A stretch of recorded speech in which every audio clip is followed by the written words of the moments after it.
जेठानी का खाती हूँ। एक छोटे से शहर में दुर्गा देवी का परिवार रहा करता था। उसके परिवार में दुर्गा के अलावा उसके 2 बेटे और बड़ी बहू उर्मिला थी। दुर्गा के पति रामतेज का कुछ साल पहले ही देहांत हो गया था। पिता के देहांत के बाद दुर्गा के बड़े बेटे जतिन ने ही पिता के कारोबार की पूरी जिम्मेदारी अपने कंधों पर ले ली थी। शुक्र है ऊपर वाले ने मुझे जतिन जैसा होनहार और काबिल बेटा दिया है। यूँ तो जाने वाली की कमी कभी पूरी नहीं हो सकती। जतिन के पिताजी की जगह तो कोई भी नहीं ले सकता, लेकिन फिर भी जतिन के होते हुए कभी भी इस घर में उनकी कमी महसूस नहीं होती। पिता की हर जिम्मेदारी को उसने खुशी खुशी संभाला है। बिल्कुल ठीक कहती हो जीजी आप। भगवान ने आपको राम लक्ष्मण जैसे बेटे दिए हैं, तो फिर चिंता किस बात की। अरे आपका जीवन तो आपके बेटों के सहारे खुशी खुशी निकल जाएगा। बात तो तेरी सही है, लेकिन क्या करूं, जतिन और नितिन कहने को तो मेरे ही बेटे हैं, लेकिन दोनों के स्वभाव में ज़मीन आसमान का अंतर है।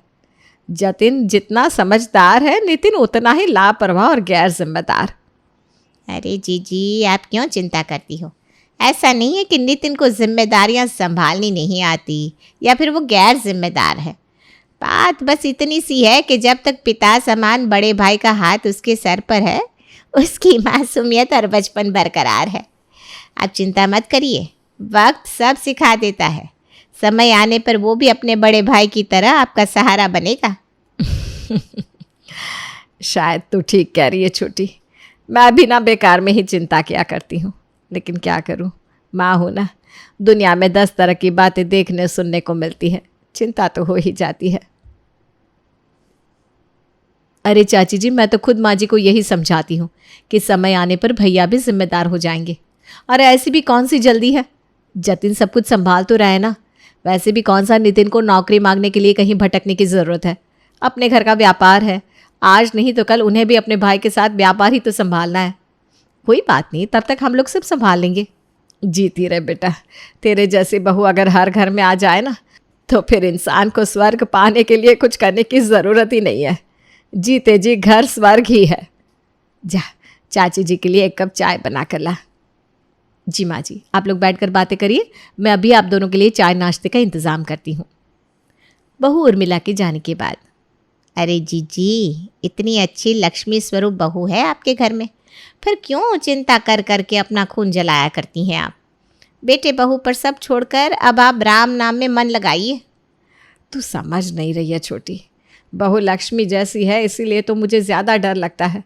अगर नितिन ने अपनी आदतों में सुधार नहीं किया ना, तो आज नहीं तो कल मेरी लक्ष्मी जैसी बहू को बदलना तो पड़ेगा, क्योंकि अच्छे होने और मूर्ख होने में फ़र्क तो होता है।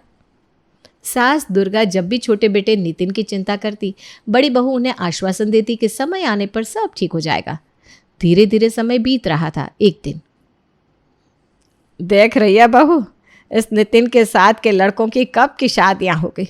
अरे वो पिछले गली में जो बंटी रहता है ना, इसी के साथ क्रिकेट खेलता था, वो 2 बच्चों का बाप बन गया। लेकिन इस साहबजादे को तो ऐसा लग रहा है कि इन्हें बड़ा ही नहीं होना। पता नहीं कब इसमें समझ आएगी। अरे उम्र निकली जा रही है, अब क्या शादी की उम्र नहीं है इसकी। अब शादी नहीं करेंगे तो कब करेंगे। मैं समझती हूँ माँ जी, आपको नितिन की शादी की चिंता होती है। आप फिक्र मत करिए, मैंने 1-2 जगह बात चलाई है शादी के लिए। कोई अच्छी लड़की मिलेगी तो शादी के लिए सोचेंगे। मैं ये क्या सुन रहा हूँ उर्मिला, तुम नितिन की शादी के लिए बात चला रही हो? हाँ तो शादी की उम्र हो गई है, अब शादी नहीं करेंगे तो फिर कब करेंगे। और वैसे भी माँ जी नितिन की शादी की चिंता में सूखी जा रही हैं। अरे वो माँ हैं, उनको तो चिंता होती है ना। मुझसे माँ जी का दुख नहीं देखा जाता। अपने पैरों पर कुल्हाड़ी मार रही हो तुम। मैं तुम्हें समझा रहा हूँ, नितिन की शादी का डिसीजन गलत है। अरे वो लड़का अपनी जिम्मेदारियों से भाग रहा है। उसे घर की, यहाँ तक कि खुद की जिम्मेदारी का भी कोई एहसास नहीं है। खुद तो 1-1 रुपया हमसे मांग कर खर्च करता है। कल को उसकी पत्नी आएगी तो सोचा है क्या होगा। अरे आप क्यों चिंता करते हैं, मैंने एक से एक बिगड़े हुए लड़कों को ना शादी के बाद सुधरते हुए देखा है। अरे जब शादी होगी, जिम्मेदारी पड़ेगी, घर में पत्नी आ जाएगी ना, अपने आप सीधे हो जाएंगे। ये बचपना है जो शादी के बाद चला जाता है। आप फिक्र मत करिए। और वैसे भी घर की बात है, हम नहीं समझेंगे तो कौन समझेगा। देखो उर्मिला, नितिन मेरा भी भाई है। मैं भी उसके भले के लिए ही कह रहा हूँ कि अभी उसकी शादी मत करो। जिस लड़के को खुद की जिम्मेदारियों का एहसास नहीं है, उसके लिए किसी और का जीवन दांव पर लगाना गलत है। कल को अगर इसमें कोई सुधार नहीं आया तो वो तो हमें ही दोष देगी ना कि हमने सब कुछ जानते बूझते हुए भी उसके भाग्य में ऐसा लड़का लिख दिया। ठीक है, तो फिर आप ये सारी बातें अपनी माँ को समझा दीजिए। हालांकि जतिन नितिन की शादी के पक्ष में नहीं था, लेकिन फिर भी पत्नी और माँ के तर्कों के आगे उसकी एक नहीं चलती और कुछ दिनों में नितिन की शादी दिशा नाम की एक लड़की के साथ पक्की हो जाती है। भाभी, सगाई तो हो ही गई है, तो मैंने सोचा एक बार मैं आपको फ़ोन करके बता दूं। मुझे ना रानी हार पहनने का बहुत शौक है। प्लीज़ आप लोग जब मेरे लिए गहने बनवाएंगे तो उसमें एक रानी हार ज़रूर बनवाइएगा। क्या कह रही थी तुम्हारी देवरानी? रानी हार बनवाने के लिए कह रही थी। कहती है उसे बचपन से शौक है रानी हार पहनने का। अच्छा, तो क्या कहा तुमने? समझाया नहीं कि अपनी चादर के अनुसार ही पैर पसारे? उसकी शादी अग्रवाल के यहाँ हो रही है, अंबानी के यहाँ नहीं, जो वो 9 लाख हार मांगे और तुम उसके सामने हाजिर कर दो। अरे जाने दो ना, वैसे भी हम लोग गहने तो खरीदने ही वाले थे। कोई बात नहीं, एक रानी हार भी ले लेंगे। छोटी है, उसकी इतनी ख्वाहिश तो हम पूरी कर ही सकते हैं ना। जिसका पति एक चौवन्नी कमा कर नहीं लाता उसकी पत्नी को रानी हार चढ़ाया जाएगा? तुम्हारे खुद के पास रानी हार है क्या जो तुम देवरानी को रानी हार दिलवाओगी? जतीन, हम बड़े हैं ना, जिम्मेदार हैं, वो भी बच्चे हैं। समय आएगा तो सब समझ जाएंगे। चलिए, आप अपना मूड मत खराब करिए, जल्दी से मूड ठीक करो। Smile please. मैं मूड खराब नहीं कर रहा हूँ, बल्कि आने वाले समय में होने वाली दिक्कतों से तुम्हें सावधान कर रहा हूँ। इतना सर पर मत चढ़ाओ दोनों को। जल्दी ही शादी करके दिशा भी परिवार का हिस्सा बन जाती है। देखो नितिन, अभी तक तो तुम कमा रहे थे, इसलिए तुम्हारे कोई ज़्यादा खर्चे भी नहीं थे और मेरी कमाई से घर आराम से चल रहा था। पर कोई भी पत्नी नहीं चाहेगी कि उसका पति घर में बैठा रहे और कोई काम धंधा ना करे। इसलिए अपनी शादीशुदा ज़िंदगी को बनाए रखना चाहते हो तो थोड़ा काम धंधे के बारे में सोचना शुरू करो। बड़े भाई की बात सुनकर नितिन थोड़ा गंभीर हो जाता है। नितिन और दिशा की शादी को अभी एक हफ्ता ही बीता था कि एक दिन सुबह सुबह नितिन तैयार होने लगता है। आप कहीं जा रहे हैं क्या? हाँ, मैं सोच रहा हूँ कि मैं भी भैया के साथ दुकान पर जाना शुरू कर दूँ। बहुत आराम कर लिया मैंने। क्या आप भी दुकान पर चले जाएंगे? लेकिन भैया तो सुबह एक बार जाते हैं, फिर सीधा रात को ही लौटते हैं। हाँ भाई, अब काम पर जाएंगे तो रात को ही लौट कर आएंगे ना। ये आप कैसी बात कर रहे हो? मैं आपके बिना इतनी देर अकेले नहीं रह सकती। आपको पता है, आपके बिना मेरा 1 मिनट को भी दिल नहीं लगता। प्लीज़ मुझे छोड़कर मत जाओ ना। अरे बाबा, तुम्हारे लिए तो दुकान पर जाना शुरू कर रहा हूँ और तुम्हें मुझे जाने से रोक रही हो? शाम तक लौट आऊँगा ना डार्लिंग। हाँ, मैं रोक रही हूँ। अरे भैया जाते तो है शॉप पर, और भाभी को तो आदत हो गई है भैया के बगैर पूरा दिन रहने की। लेकिन मैं आपके बिना नहीं रह सकती। अगर आप चले जाओगे तो मुझसे खाना भी नहीं खाया जाएगा। पत्नी की मीठी मीठी बातों को सुनकर नितिन का मन भी बदल जाता है और वो दुकान जाने के अपने इरादे को छोड़ देता है। अच्छा बाबा, ठीक है, नहीं जा रहा हूँ। अब खुश? चलो एक कप चाय पिला दो गर्मा गर्म। सच्ची आप नहीं जा रहे? Thank you so much. अब भी लाती हूँ चाय आपके लिए।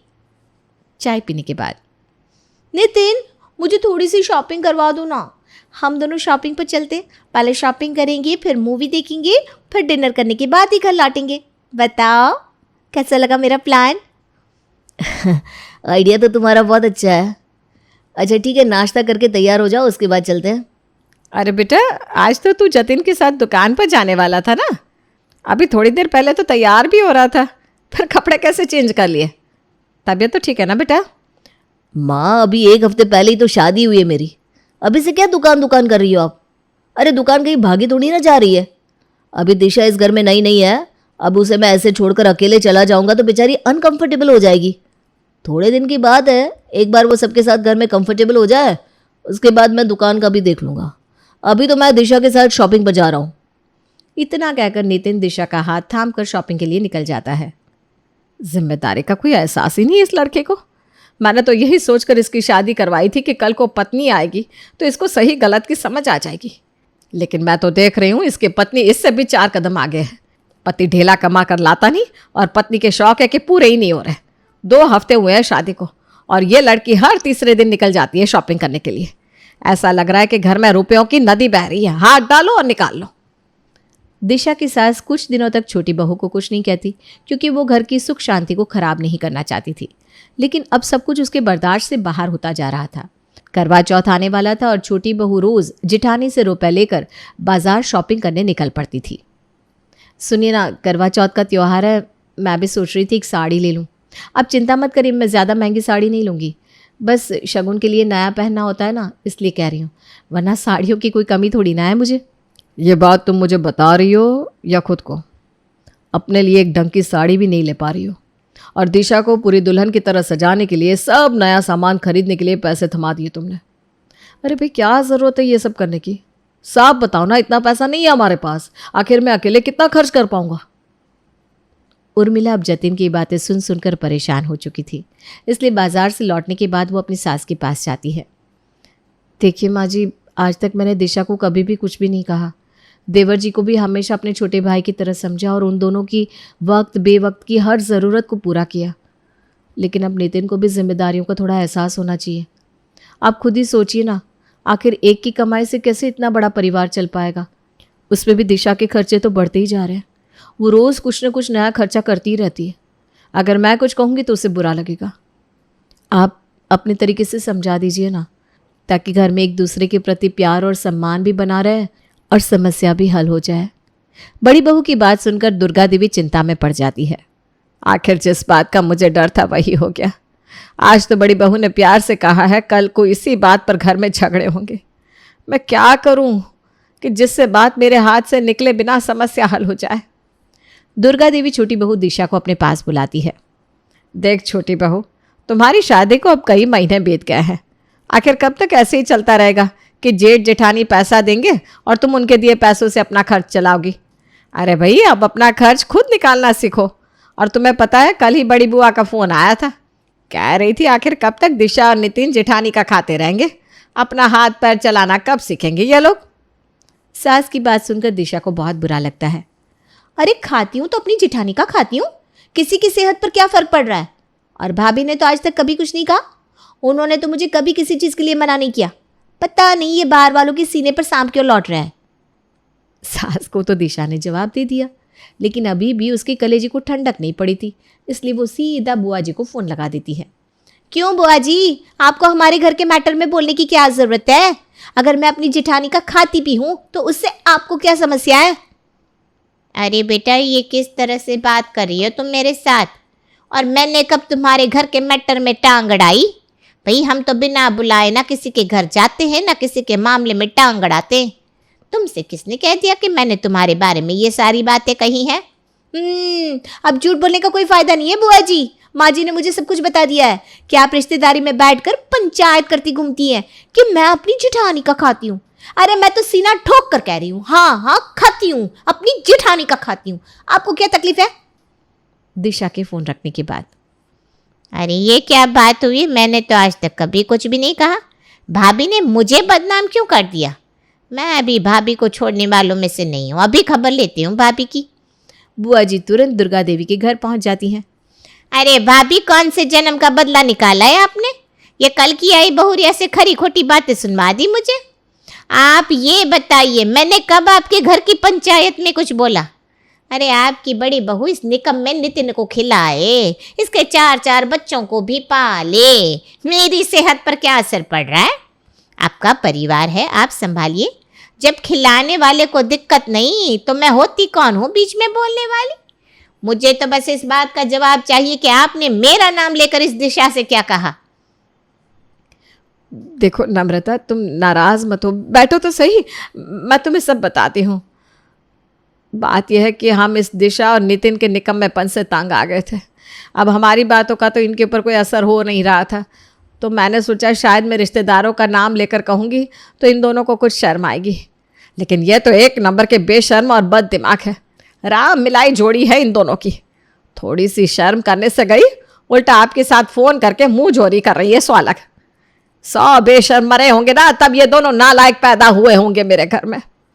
छोटी बहू की तरफ से मैं आपसे माफ़ी मांगती हूँ, माफ़ कर दीजिएगा। दुर्गा के समझाने पर बुआ जी तो वापस लौट गई थी, लेकिन अब दुर्गा ने समझ लिया था कि ऐसे घुमाकर कान पकड़ने से कोई हल निकलने वाला नहीं है। अब उसे खुलकर सामने आकर ही बात करनी होगी। अगले दिन जिठानी उर्मिला और सास दुर्गा दिशा और नितिन को अपने कमरे में बुलाते हैं। मैं जानती थी दिशा कि जब तक मैं बिना कुछ बोले चुपचाप तुम्हें पैसे देती रहूंगी ना, घर में सब कुछ अच्छा चलेगा। और जिस भी दिन मैंने तुम्हें पैसे देने से इनकार किया, बस वहीं रिश्तों में दरार पड़ जाएगी। इसीलिए महीनों से मैं तुम्हारे और नितिन की हर गैर जरूरी मांगे पूरी करती आ रही हूं। लेकिन अब बस, तुम दोनों के अलावा हमारे 2 बच्चे भी हैं, उनका भविष्य भी हमें ही देखना है। जब से तुम दोनों की शादी हुई है, आमदनी से ज्यादा खर्च कर रहे हैं हम लोग। अब इससे ज्यादा खर्च करने में हम समर्थ नहीं हैं। अपनी जिम्मेदारी खुद उठाओ, समझी तुम?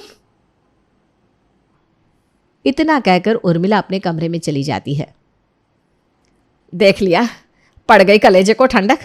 जब मैं बार बार समझाने की कोशिश कर रही थी, तब तो तुम दोनों के कान में जू ही नहीं रेंग रही थी। तुझे क्या लगा था तो सारी जिंदगी ऐसे ही निकम्मों की तरह बस अपनी पत्नी के साथ हाथों में हाथ डालकर लैला मजनू की तरह घूमता रहेगा और बड़ा भाई कोल्हू के बैल की तरह मेहनत करके तुम्हें पालता रहेगा? अरे उसको ये बात कहने की नौबत ही क्यों आई? तुम्हें खुद शर्म नहीं आती कि बड़ा भाई दिन के 12-12 घंटे दुकान पर बिता रहा है और तुम पूरा दिन बीवी के पल्लू में छुप कर बैठे रहते हो? अभी भी समय है, 4 पैसे कमाना शुरू कर दो, वरना अभी जो चूल्हा एक जगह जल रहा है ना, वो भी अलग होने में समय नहीं लगेगा। भाभी की और माँ की बातों का नितिन के ऊपर गहरा असर पड़ता है और अब वो भी बड़े भाई के साथ व्यापार संभालने में उसकी मदद करना शुरू कर देता है।